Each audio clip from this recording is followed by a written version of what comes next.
Hi everyone, welcome back to my channel. ఇవాళ garlic rice preparation. ఒక 10 garlic తీసుకొని అవన్నీ పొట్టు తీయాలి. ఒక గిన్నెలోకి తీసుకొని ఇవి మొత్తం మ్యాష్ చేయాలి.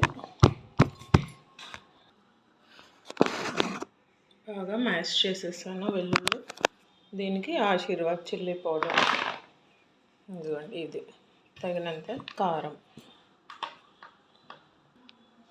తగినంత ఉప్పు. నేను సైంధవ లవణం సాల్ట్ యాడ్ చేస్తున్నాను.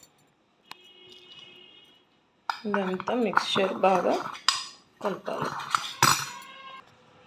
బాగా మంచి స్మెల్ వస్తుంది గార్లిక్. ఒక 3 స్పూన్స్ ఆయిల్ యాడ్ చేశాను. ఆయిల్ వేడైంది, దీనిలోకి ఇది యాడ్ చేస్తున్నాను. మంచి స్మెల్ వస్తా చాలా బాగుంది. ఆయిల్లో ఫ్రై అవుతుంది కదా.